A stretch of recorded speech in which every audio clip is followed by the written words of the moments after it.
सभी साथियों को बहुत बहुत नमस्कार। होली के इस शुभ अवसर पर सभी साथियों को बहुत बहुत बधाई। उम्मीद है कि आप सब लोग होली को बहुत अच्छे तरीके से एंजॉय कर रहे होंगे साथियों। उसी के साथ आज हम चिकित्सा विज्ञान पे कुछ चर्चा करना चाहते हैं। सभी जानते हैं कि जो पाश्चात्य चिकित्सा है वो उसके जो आविष्कारक थे वो हिप्पोक्रेट्स थे, जो स्विट्जरलैंड के निवासी थे।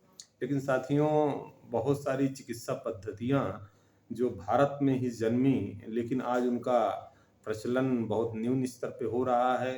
एलोपैथिक की दवाइयाँ त्वरित निदान तो ज़रूर करती हैं, लेकिन उनका लंबे समय तक साइड इफ़ेक्ट भी होता है।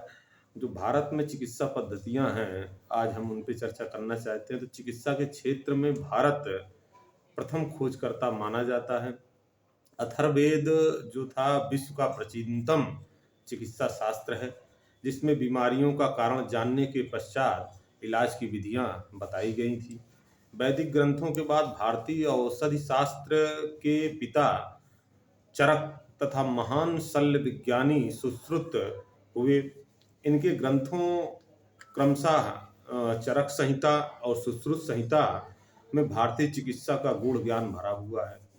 सुश्रुत संहिता में मोतियाबिंद, पथरी, भरा और कई अन्य रोगों का शल्योपचार बताया गया है।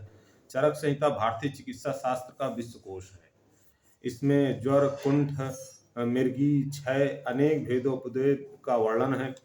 प्राचीन काल के आयुर्वेदाचार्य शल्य चिकित्सकों में जीवक, जो महात्मा बुद्ध के चिकित्सक भी थे, नागार्जुन, बागभट्ट तथा धन्वंतरी विशेष रूप से उल्लेखनीय है। नागार्जुन रस चिकित्सा के आविष्कारक थे। उन्होंने सिद्ध किया कि सोना, चांदी, लोहा, तांबा आदि धातुओं में जटिल रोगों के निवारण की शक्ति विद्यमान होती है। नागार्जुन ने पारद अर्थात पारा का आविष्कार करके अमृत तुल्य संजीवनी नामक औषधि का निर्माण किया था। बागभट्ट की कृति अष्टांग हृदय चिकित्सा शास्त्र का महत्वपूर्ण ग्रंथ है। धर्मांतरी गुप्त काल के प्रसिद्ध वैद्य थे। वह आयुर्वेद के क्षेत्र में इतना अधिक दक्ष थे कि आयुर्वेद का पर्याय धन्वंतरी को माना जाता है।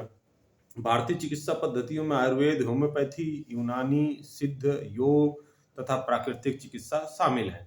ये चिकित्सा पद्धतियां प्राचीन काल से ही भारतीय सभ्यता का अभिन्न अंग रही हैं। यद्यपि यूनानी चिकित्सा पद्धति का भारत में आगमन 10वीं शताब्दी में हुआ और होम्योपैथी का जन्म स्थान जर्मनी है, तथापि वे भारतीय चिकित्सा पद्धति का महत्वपूर्ण अंग बन गई साथियों।